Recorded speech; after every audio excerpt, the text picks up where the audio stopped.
成都是国内最受欢迎的旅游城市之一了。那么很多人来到成都呢，是打卡景点啊，春熙路啊、宽窄巷子啊，看大熊猫啊、都江堰啊。但是成都旅游的一个精髓，或者说最让人魂牵梦绕的地方，我觉得是藏在这个小巷子里面的这些小馆子啊，这些美食小吃啊。那么今天呢，我准备打卡5家成都本地人才知道的，藏在这些居民区里面的小馆子，看看哪家最值得来品尝一下。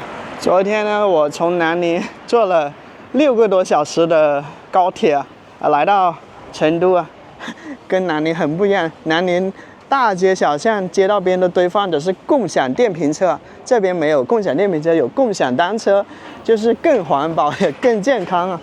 我扫个共享电车骑过去吧，更实惠啊。我们打卡的第一家小馆子呢，距离这里有1.5公里，骑个小电车慢慢悠悠过去啊，感受这个成都久违的街景。上一次来成都好像是1年前吧，当时没怎么拍成都的视频。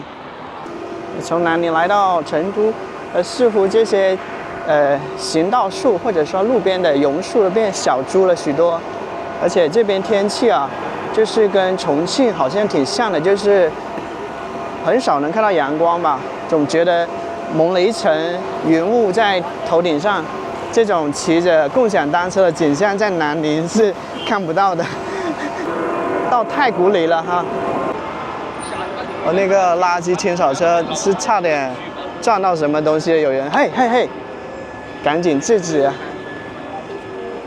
昨天我刚从这个高铁站坐地铁来到酒店旁边，刚出地铁站就闻到那个这边的特色啊，就是火锅那种红油、那种辣椒、那种味道扑面而来，确认已经来到这个川渝地区著名的美食城市了。这边送外卖的人都骤然多了好多，你看这个十字路口，四面八方都是穿梭着的一个外卖小哥。这个天气没有南宁热，南宁现在都已经35、6度了，白天都不敢出门。大部分人如果没事的话，就窝在空调房里面，这热的有点恐怖了。但是成都也来30来度吧，但是感觉还能接受啊，可能是没有直射的太阳的原因吧。看这个太古里啊，这种 CBD 写字楼啊，大牌奢侈品啊。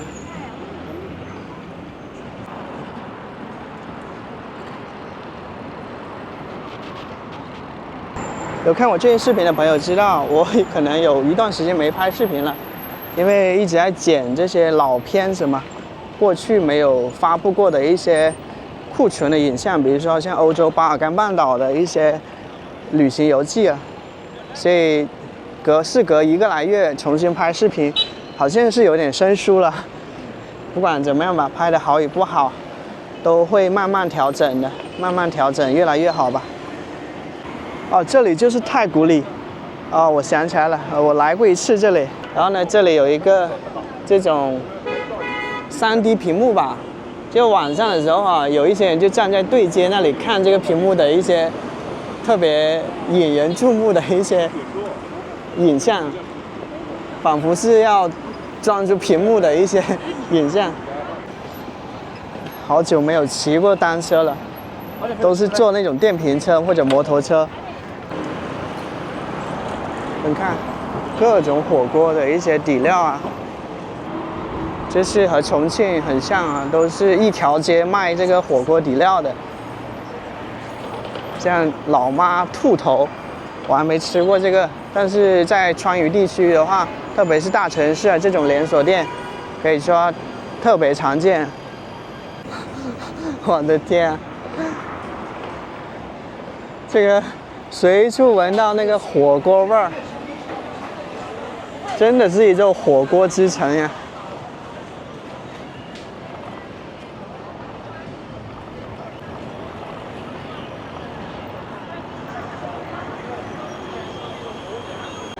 我的天，这些是枯死了吗？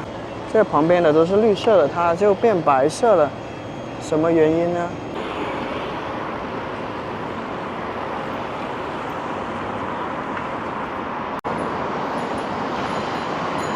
在南宁就看不到有人骑自行车了，突然一下子眼前出现那么多骑自行车的人，觉得，还挺不一样的哈，挺新鲜的哈。这两座城市的气质，那个机理啊，都不太一样。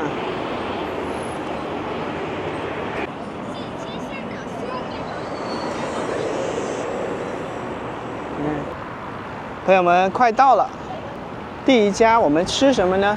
拭目以待啊！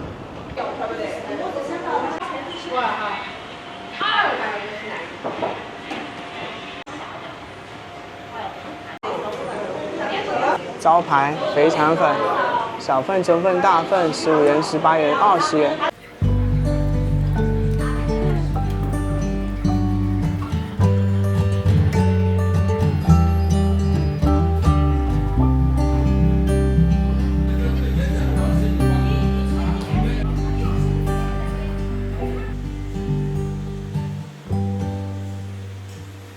看它这个粉是有一点晶莹剔透的感觉的啊，有一点这个脆豆啊，肥肠，2个鹌鹑蛋啊，上面还有这个刚刚烫过开水的一个豆芽，15块钱。刚才店员问我要不要辣，我果断说不要辣，好像他有点不屑的感觉，可能是觉得不要辣那怎么能好吃呢？先试一下这个肥肠啊。挺软烂的，也挺嫩的。我以为是那种卤好的，就是焦黄的那个肥肠，它就是有点像白切肥肠的感觉，一点不腥，挺嫩的啊。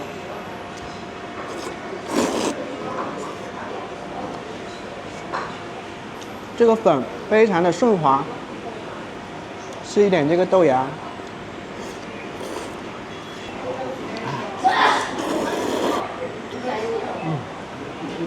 这种肥肠应该是炖的挺久了吧？它跟我们常见的那种比较筋道的肥肠不一样，它这个是比较软烂的。来一口这个汤底啊，这个汤底挺鲜美的。这种粉跟广西的粉完全不一样，这个有点像那种红薯粉的样子，就好像是你放到嘴里面的时候，你想咬它的时候，它跑来跑去的，在嘴里面滑来滑去的，你都不好掌控它。那种感觉，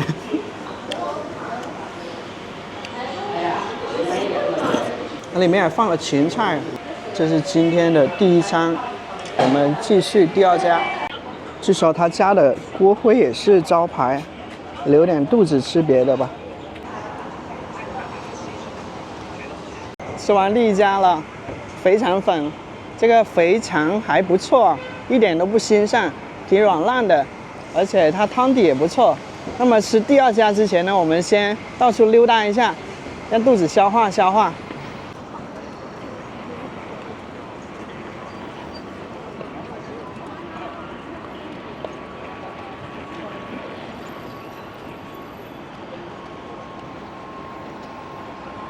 成都虽然是一座内陆城市啊，不靠海，但这里也有一个海鲜市场吧。帝王蟹，象拔蚌。哎姐，这些是哪里养殖的？湖北养殖的。湖北的，啊，多少钱1斤？这个14块。这个海鲜一条街啊，卖海鲜跟卖火锅底料，就在同一家店里面存在着啊，还挺有意思的。在别的地方可能看不到这种景象，一边卖火锅底料，一边卖海鲜。这个最小的10元，最大的15元500克。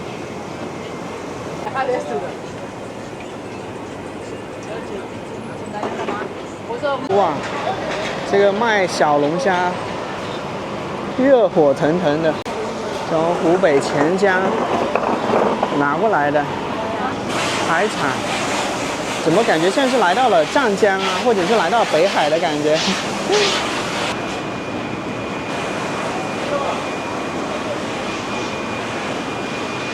这些三文鱼、帝王蟹。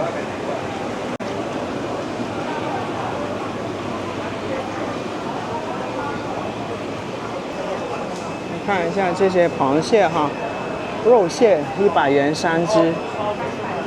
空运过来的噻。空运的。啊，那从飞机过来的噻。这个是原来的坐飞机过来的。100元3只啊。这个小个一点，100元6只。那它的成本会增加一些啊。哦，俄罗斯的。这个龙虾呢？波士顿。啊？波士顿。波士顿，然后帝王蟹是俄罗斯。啊，在2014年冬天吧，我在东北一个城市叫三国交界的地方啊，朝鲜跟俄罗斯、中国交界的人家珲春啊，那里的话就大量的进口这些俄罗斯的这些帝王蟹，然后分发到全国的批发市场里面。那里的帝王蟹就是全国最大的一个市场。这个三文鱼啊，挪威的，那个是挪威的，这个是法罗丹麦的，丹麦、挪威。新西兰的，哎。啊，多少钱1斤？这个给你算120，那个给你算95，这个是今天才宰出来的。啊，今天这个海运、空运发展起来了，成都这一座内陆城市能吃到世界各地的这些海鲜产品，所以这个城市还挺安逸的，反正不愁吃穿。可以说咱们在滨海城市买到的一些海鲜产品，在这里都能买到，基本上。帝王蟹超大的，这光吃它一条腿都饱了。公平秤啊，在全国很多市场都越来越多看见这个公平秤。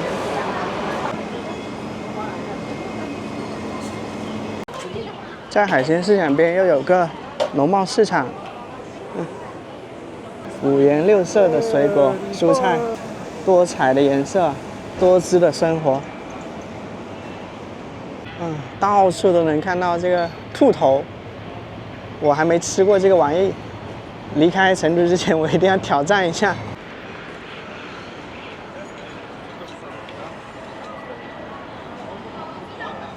又骑上了一辆小单车。不知道大家有知道国内哈，它就是已经无人机航拍的规矩是越来越规范跟严格了。过去呢，成都还能航拍，现在整个城区啊，基本上99%吧，都是禁飞区域。也就是说，你要起飞的话呢，你要申请，不像以前就是你可以不申请就能航拍这座城市。现在如果被抓到的话，可能要面临罚款等等的处罚，甚至拘留。这个是灯柱吗？写着古蜀文明。这里是天府广场啊，那边是一个四川科技馆啊，毛主席的雕像。仙源故乡。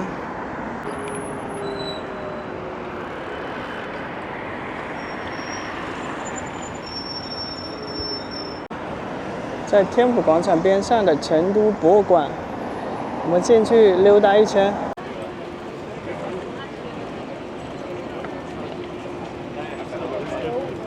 把这个共享电车给还了，哇，骑了8分钟，花了1.5块啊！那基本上跟共享电瓶车差不多的价格。共享电瓶车是10分钟以内2块钱。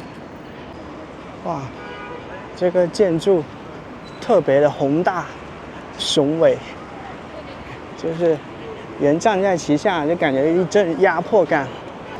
这个地方外国人的含量还挺高的，过个斑马线就是英语不断的听到。他需要身份证号码、手机号码预约，如果没带身份证的话呢，可以兑换这个纸质票。意大利都灵王宫博物馆藏骑士文物展，票价单人50元，这里那么多免费的都没看过呢，先看免费的。成都平原是长江上游文明起源地，早在旧石器时代，这里就有人类居住，代表着古蜀文明的发展高峰啊。也与夏商周同时期的三星堆与金沙遗址，代表着古蜀文明的发展高峰，是古蜀国的统治中心所在。心要特别的平静，才能耐心的、沉浸式的去游览这个博物馆。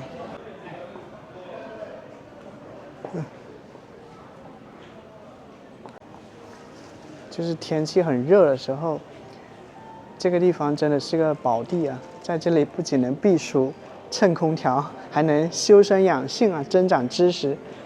哇，这我第一次看到这个三星堆的一些，无数次听过三星堆这3个字，第一次看到它里面出土的这个铜人头像，三星堆遗址2号祭祀坑出土的三星堆博物馆藏。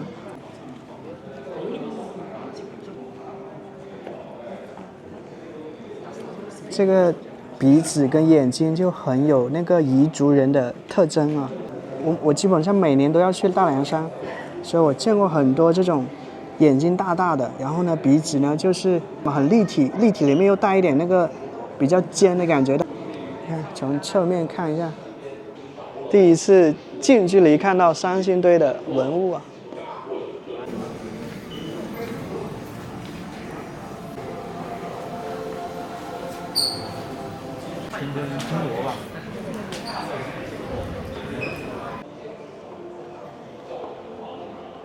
金沙遗址啊，就没有三星堆那么出名了，但是也是成都平原上就是可以排名第2的一个非常有历史价值的一个遗址了。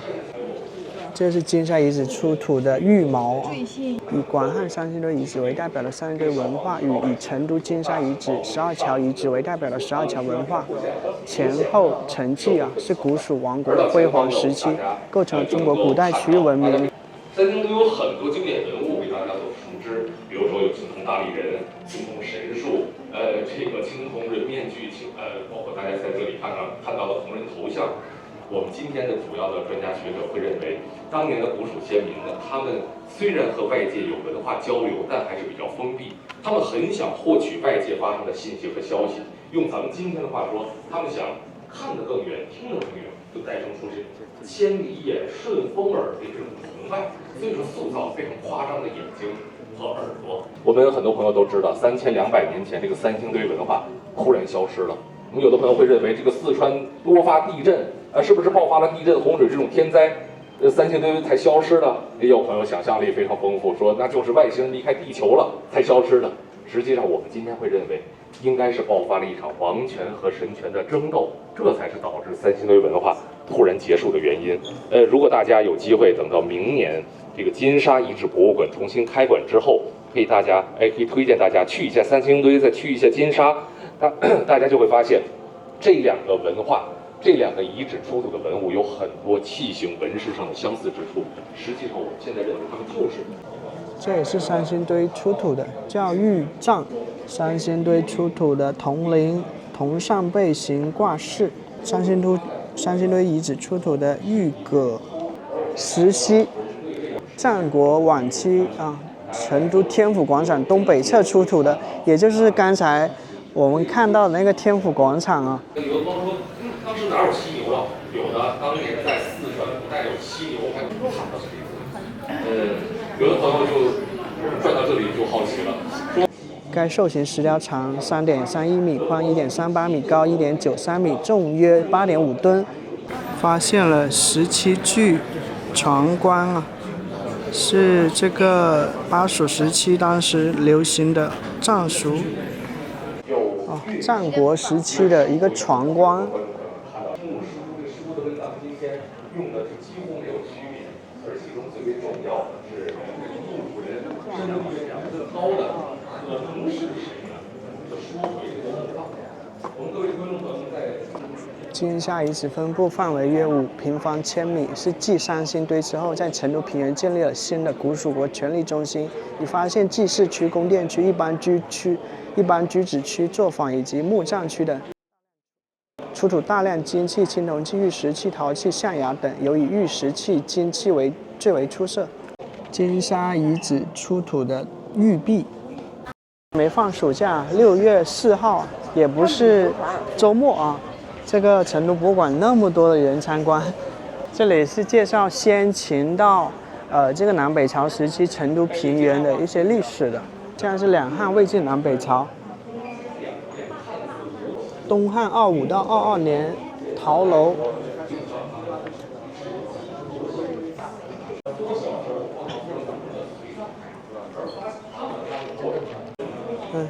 从都江堰修好以后啊，这个成都平原就是中国历史上最富庶的地方之一了。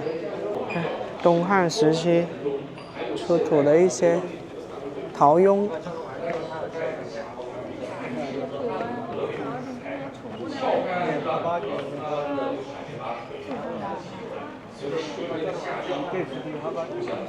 出土文物中有大量马、牛、羊、狗、猪、鹅、鸡、鸭等家养动物形象，反映了汉代成都饲养业的发达。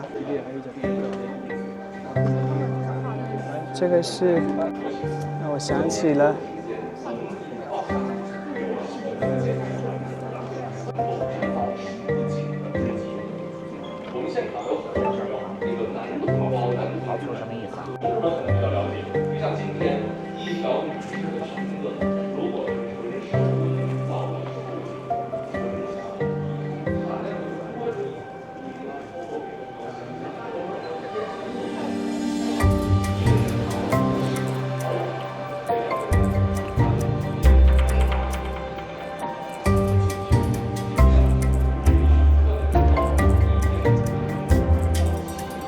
这里是魏晋南北朝时期的展示，诸葛亮治蜀。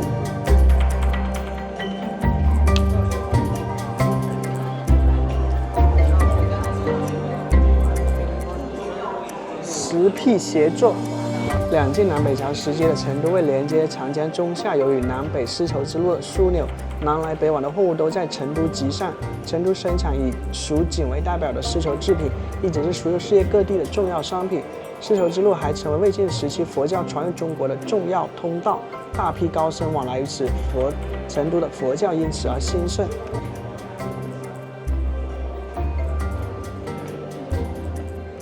佛坐像，天王坐像，一佛二菩萨像。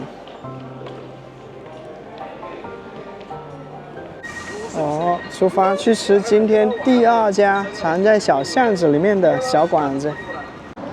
在成都博物馆边上小巷子，好多卖香煎毛豆腐的，连这个小推车的牌匾设计都是一样的，复制粘贴，感觉是。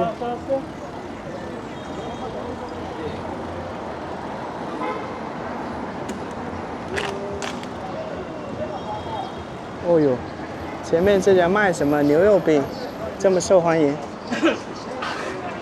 好多挑着扁担的阿姨叔叔们卖无花果，卖这个樱桃。来一份吗？你好，一份多少钱？15。有几个呀？15小个。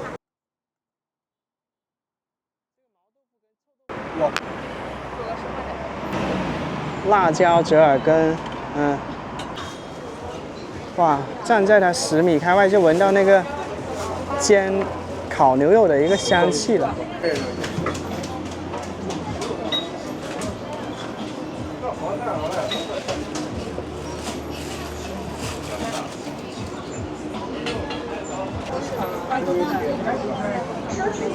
长条形，放上这个葱花，还有一些花椒粉、胡椒粉，腌好的肉酱，那么卷起来，卷成一个团状。多少钱一斤？20。3个。我给他说的呀。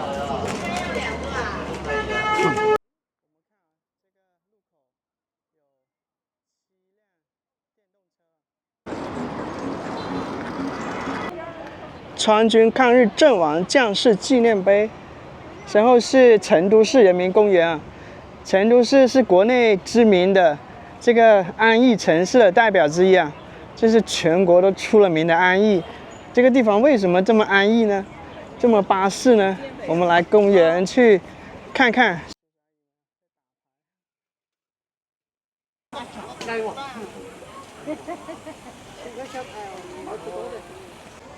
梨园，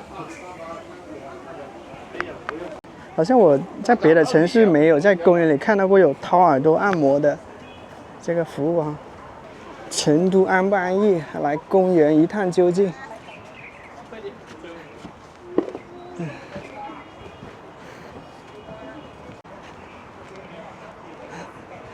好多人躲在公园里乘凉，摇着扇子啊。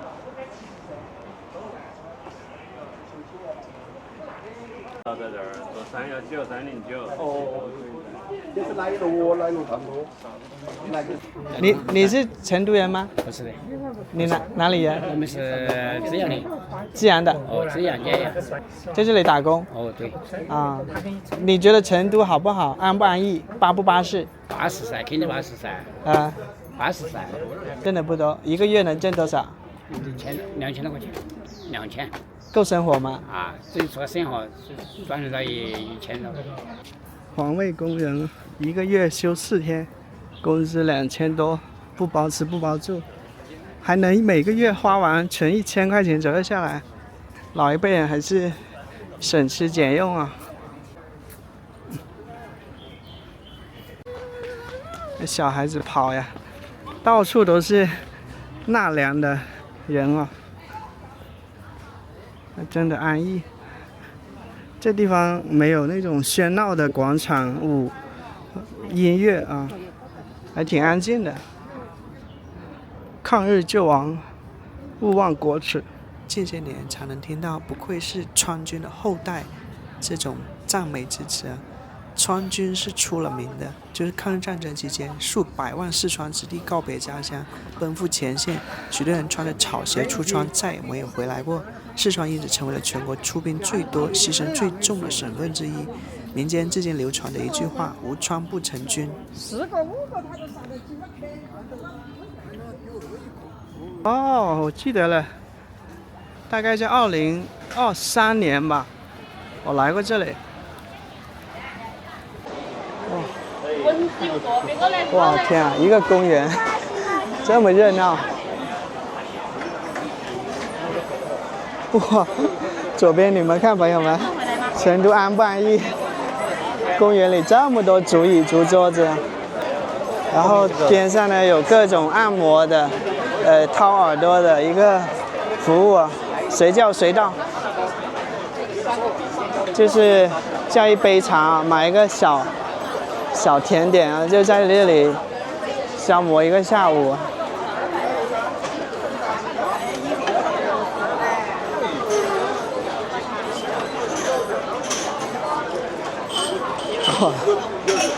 哇，这眼前在别的城市哪有这样的景象？一个公园里面像一个这种大集市一样那么热闹，赶集的集市一样那么热闹。不记得是什么时候开始我常能在视频里听到川渝生活的人们说摆龙门阵。一开始听我还一知半解，后来才想到摆龙门阵就是说几个人围坐在竹椅边上，天南海北的聊天闲聊，讲故事吹牛，交流见闻。就是眼前的这种景象就是摆龙门阵了吧。就是有人说成都的节奏是全国最慢的。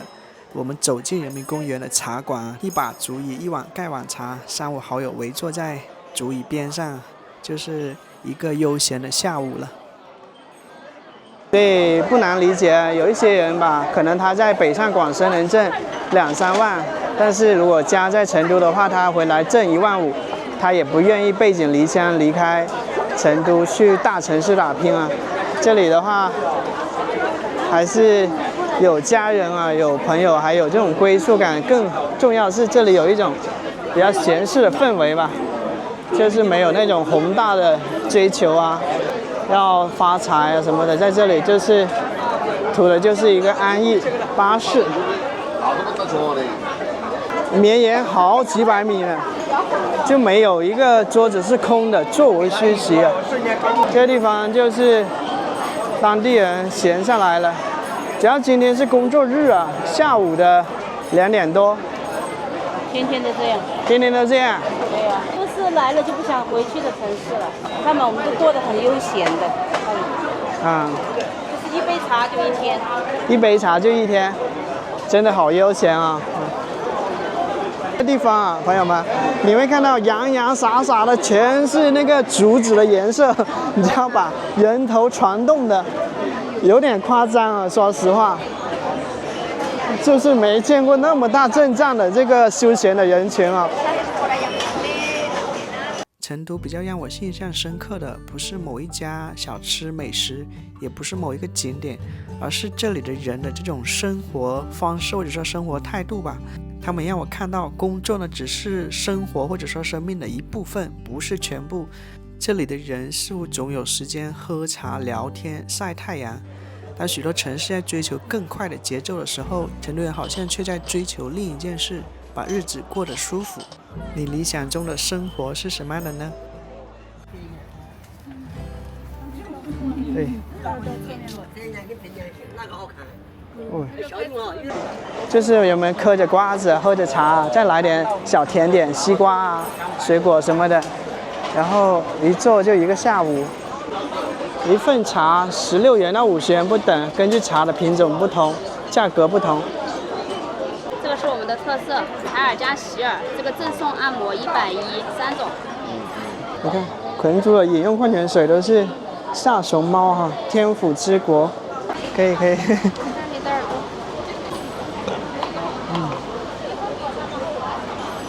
我这个产品交个一个机器嘛，40元体验3分钟对吧？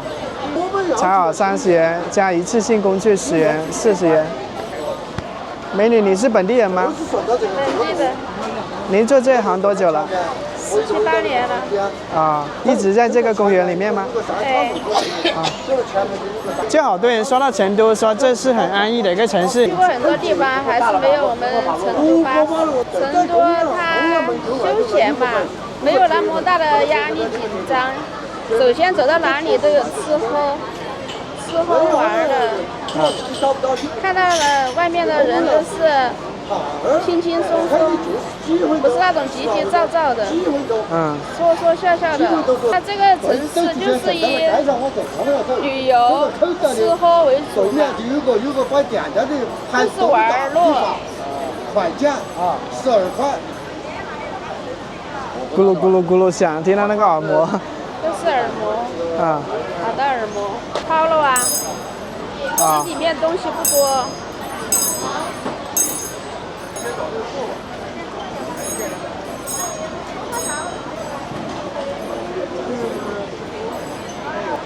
那成都普通人一个月的收入有多少呢？3、5千吧，2、3千。像你们这个就属于是高收入了不？3分钟就40块钱。坦白说，这40块钱花的有点快啊。虽然有一点点舒服，但是浅尝辄止了，就是转瞬即逝哈。然后他用那个毛，就是蹭我里面的时候，我不觉得很舒服啊。就是一开始他用个什么东西挖里面的东西的时候，才有一点点舒服，大概也就持续了1分钟的时间吧。感觉如果你送外卖的话，真舍不得花这40块钱体验这个，你要送可能7、8单外卖才能挣40块钱。如果你跑滴滴车的话呢，一单你可能也就挣可能5、6块钱，等于说你要载6、7个客人才能挣到这40块钱。看这些划船的是僧侣来的哈，他们来这里成都旅游吧。接下来呢，我也将一路往西啊，前往横断山脉，拍一个系列主题纪录片，叫《横断纪事》。刚才我们看啊，就是它30块钱是采耳的，还有10块钱是一次性那些工具的，其实也就是那些木签嘛，就是像那个牙签的东西，收10块钱，属实有点贵。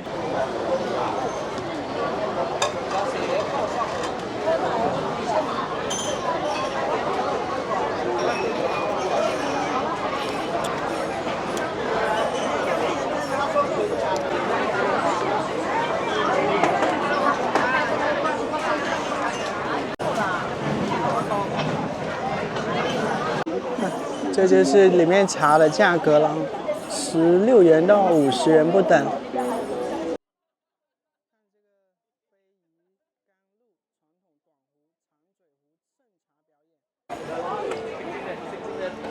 百年鹤鸣，鹤鸣坝坝茶，长嘴湖茶艺，川剧变脸吐火。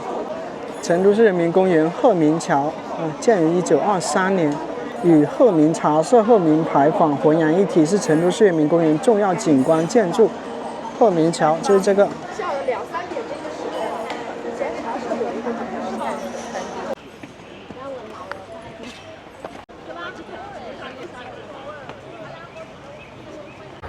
好，我们就找到第2家店了，叫丹丹甜水面。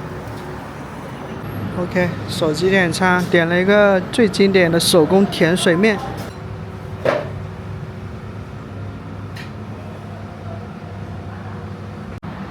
哇，各种的配菜。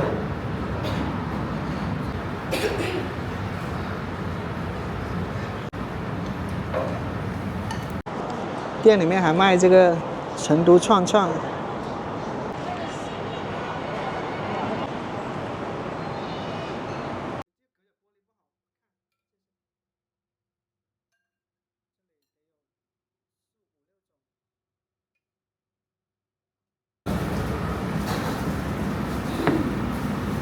OK， 这感觉像是一根很粗的面条，然后很长的，它就截成一小点点。吃过阳面，吃过担担面，那个甜水面还是第一次吃，感觉应该很筋道。甜水面诞生于成都，可以说是最能代表成都街头烟火气的面食之一。它最鲜明的特征就是比筷子还粗的手工面条，每一根都带着十足的韧劲。它之所以叫甜水面，并不是因为面汤是甜的，而是因为调味中大量使用成都传统的复制甜红酱油。这种酱油加入红糖跟多种香料，慢火熬制，形成独特的甜香味儿。再配上红油、辣椒、花椒、蒜泥跟芝麻酱，最终吃到嘴里就是一种先甜后辣再麻，最后满口留香。我看别的顾客吃的都是红彤彤的一碗啊，看上去非常的浓郁酱香啊，因为我不吃辣椒。所以就看上去就食欲感就没那么强，它是加了一点花生碎啊、麻酱啊之类的啊。看来我从南宁来到成都，这个饮食差距真的好大。南宁就是什么都清淡，这边的话什么都是那个浓油重辣的，口味非常重啊。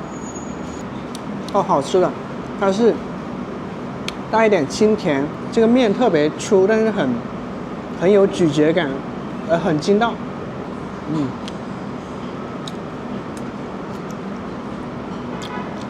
我会加点辣椒，我感觉会锦上添花。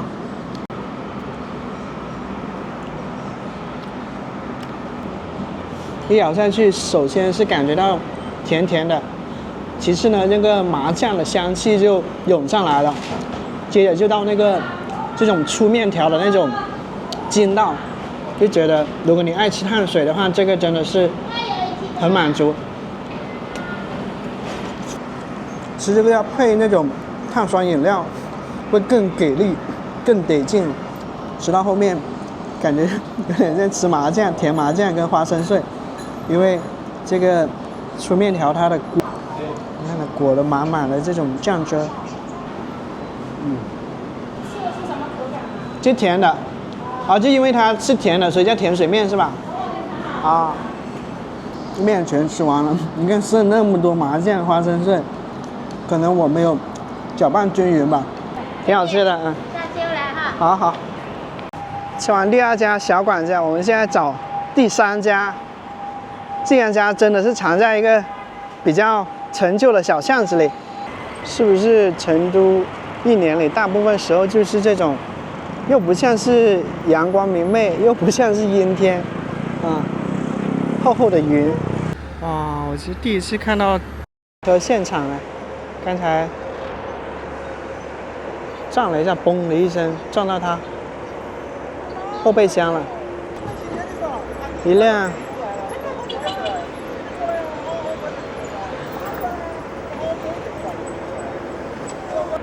整个红绿灯的时间都能看到一起车祸，好在只是刮伤了外车。一辆保时捷撞了一辆比亚迪。要品尝的第3家小店呢，还挺远的，所以不准备骑共享电车过去了，就坐公交车吧。顺便呢，也体验一下成都不同的公共交通啊，地铁啊，公交车呀，这个成都的交警处事效率还挺快的，大概就2分钟吧，那2辆车就被安排走了哈，没有形成交通的一个堵塞呀。原来是交警把他们2个车主协调到了事故地的前面50米的地方，就在路边协商呢，跟交警说明谁方的责任吧。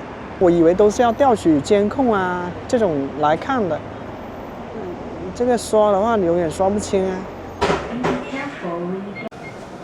扫码成功。2元啊，它是支付宝嘛，支付宝就是2元。支付宝2元，那微信呢？天互通就是块8，便宜2角。就便宜2毛块钱，2毛哈。对，像明天是5号，每个月的5号就是免费，每天你坐1天的车都是免费的。这么好？对，每个月5号，它是成都市定为是绿色环保出行日，每个月的5号都是免费的。刷天互通才是免费的，刷天互通。谢谢你啊。如果你刷支付宝就不会是免费，刷天互通。那个天互通的小程序就是一样的。师傅，我很少见到这么有精气神的巴士的司机啊，您状态这么好。如果是冬天雾霾重的时候。我是游客，我听说成都是一座很安逸的城市，是这样的吗？你觉得？对。为什么？到处去玩嘛，这成都人最爱玩，休闲嘛。你看成都人没有事，你看到处的茶馆都是打麻将啊，喝茶啊。你不会打麻将就喝茶。幸福感高吧？休闲嘛，高可以。可以啊。我也不知道，可能都是有钱人嘛。可能有钱人多是吧？可能都是。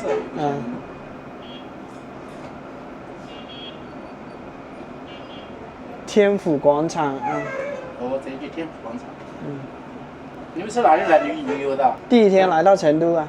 今天第1天。对，昨晚到的，今天第1天游玩。那还有很多地方没去嘛？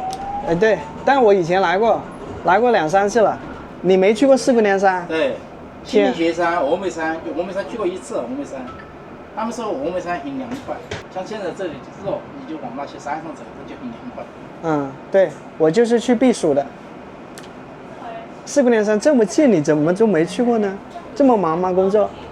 对，休息1天，1个星期才休息1天，休息1天就想在家里打扫一下卫生呀，就不想走太远。1个月休4天。对，我们上6天休息1天嘛。这样成都大部分的人的工资是多少呀？大部分工资一般是5、6千嘛。不高，生活水平高，成都是生活水平高。他们。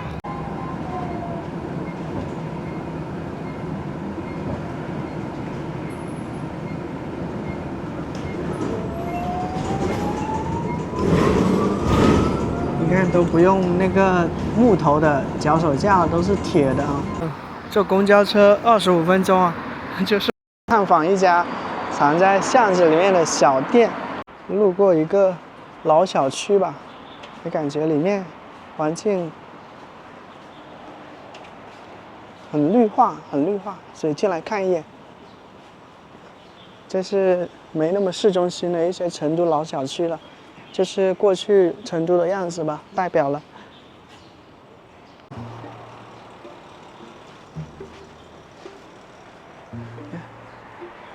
种了好多花花草草啊！咋？我没咋，我就想看看这个老小区的样子，被这么多花花草草吸引了，进来看一眼。你家？门卫。门卫。你是门卫？叶子嘛，种叶那蜜袋一那种嘛，这里是我种的嘛。哦，你种那么多啊，都不用买菜了是吗？不够，种的少。这些辣椒都可以吃的啊。可以啊，可以啊，很好吃。啊，这里又是那个黄瓜。黄瓜。或者阿婆笑得好慈祥呀，特别善良的样子。她是那种笑哈哈的那种，特别憨厚，然后朴实的那个语气问你做什么呀？啊，再见啊！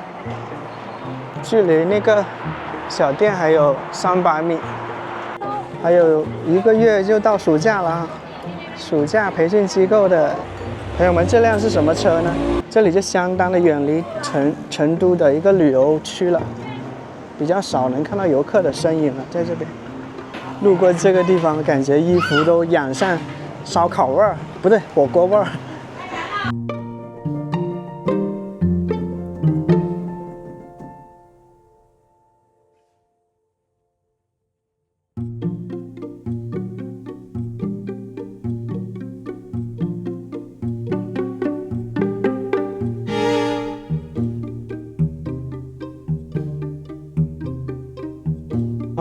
这个是别人吃剩下走了的，这家店是吃这种，就是这种吧，油炸过，然后蘸着辣椒面吃的啊。各样菜品都是6元一份，不拼菜，一个大人大概3荤3素啊，每人有3元的调料钱。对，他们走了。油炸的菜。油炸菜。哎。啊，需要搭配这个米饭吗？还是就吃这个菜就好了？我们家没有主食。你们家就不卖米饭？哎。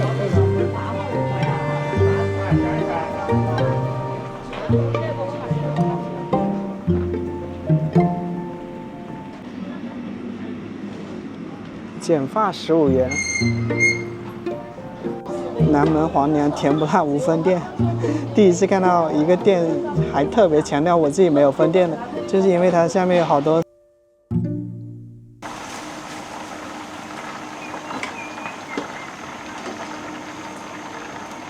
点了4个，27块钱，现在有点饱。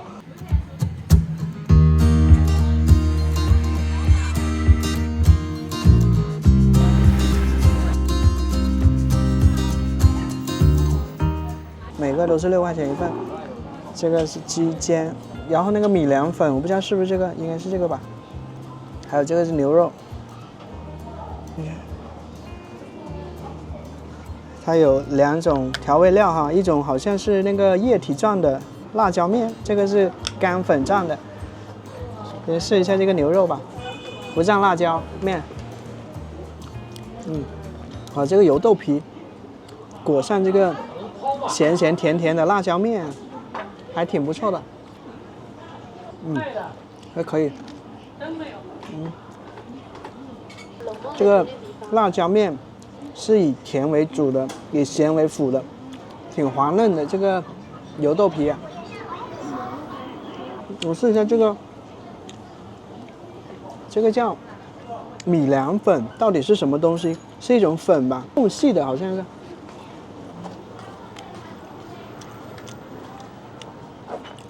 它是没有味道的，在外面焦脆啊，像是吃那种油炸的辣条，只是外面裹了一点辣椒面。牛肉不错，油豆皮也不错，倒是这个米凉粉我感觉一般吧，加点叶子是不是改善一下？这个调味酱呢也是以甜为主的，辣味还没有甜味多。试一下这个鸡尖，这个鸡尖也是这里比较受欢迎的。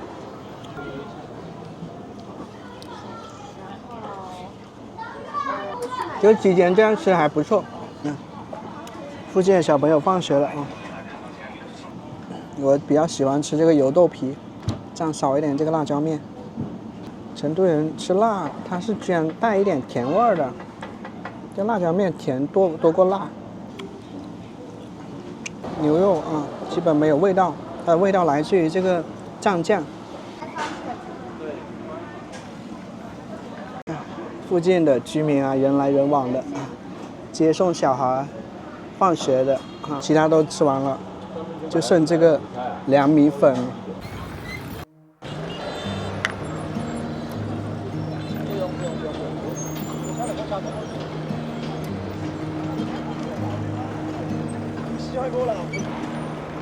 下午的6点钟左右了啊，我现在到晚高峰的时间了。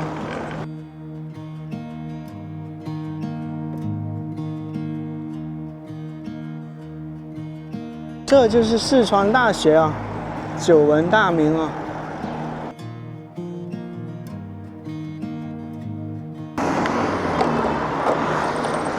哇，这个外卖小哥风驰电掣的从我身边划过，时间就是金钱啊！在这种一线城市，成都它叫新一线城市嘛，跟杭州啊，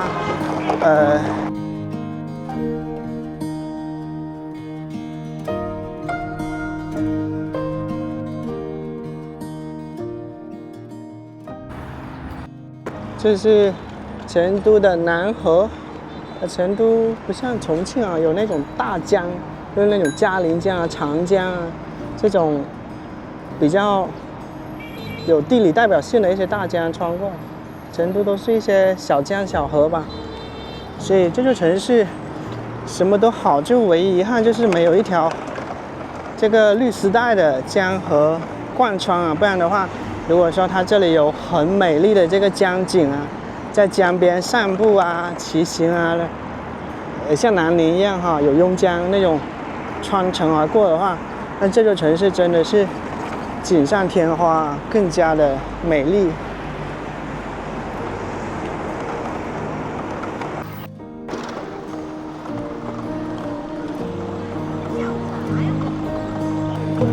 路过四川川剧院，川剧。变脸，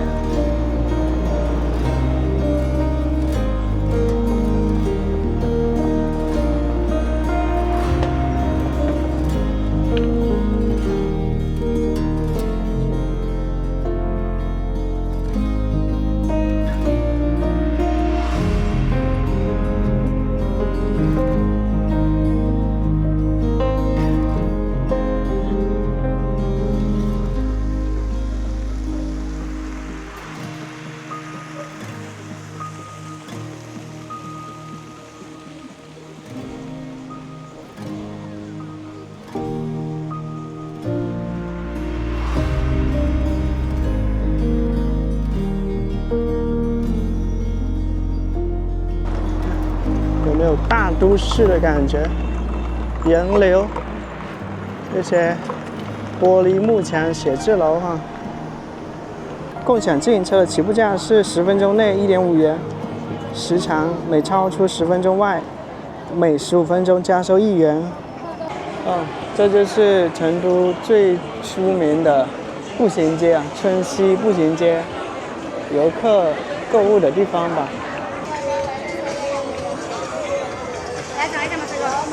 谢谢。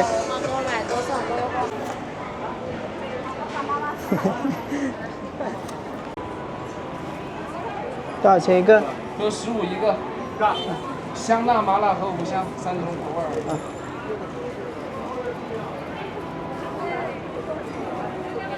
这边街上最多见的一个地方特色美食小吃，应该就是老妈蹄花跟老妈双流兔头啊。火锅底料店也很多，和重庆一样。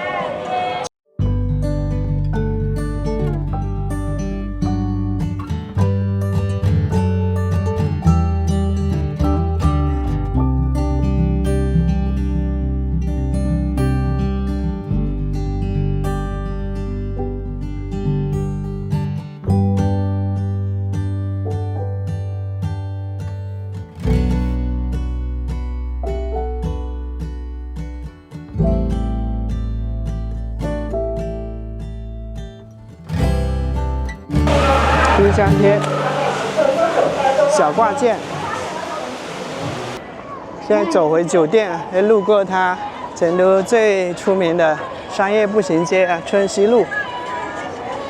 还是2004年，那时候我来从成都拍摄那个凌晨去早日结工的那些工人们啊，真是生活艰辛啊。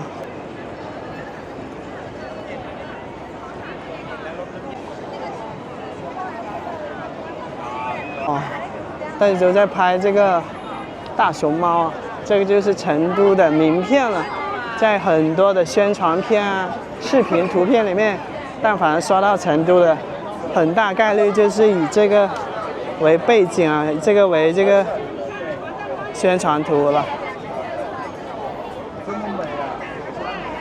这里也养活了很多摄影师。我想起来了，当时我开始懵懵懂懂的，刚开始拍视频没多久，那时候有一些歌手在这里直播，然后卖唱，围了很多观众，就在这个位置。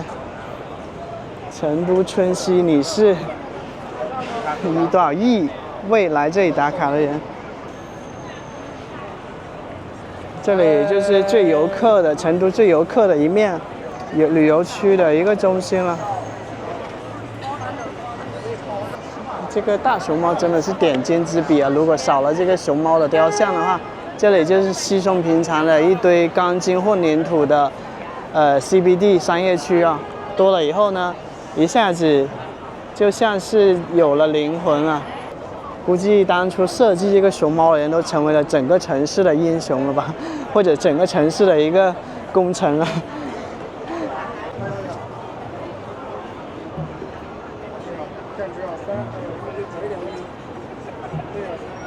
我才注意到这里有好多的巴士啊，它比如说春熙路直达三星堆博物馆，成都到广汉的，这边的话是夜游蓉城观光巴士啊，就是这个双层巴士。啊，机场直达的巴士也在这。哇，这么大的荔枝啊，还有无花果、山竹。好像都是加大号的。有个栀子花，那是新鲜的味道。这是桂花。啊，栀子花，拿出来。嗯。谢谢你们。谢谢你啊。嗯。我第一次看到卖这个花的。哦，你没见过的，这个可多了。哦。带人就带身上。啊，带身上，它是驱虫管销。哇，朋友们，你看。8点钟了，6月4号8点钟了，天还没黑。地铁口都停了好多共享电车。哇，你看，这么深的地铁，已经过了晚高峰时间了。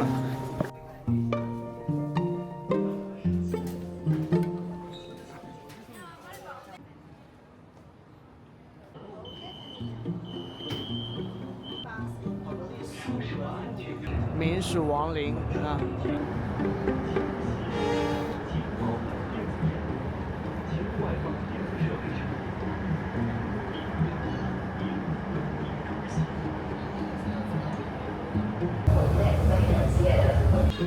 哦，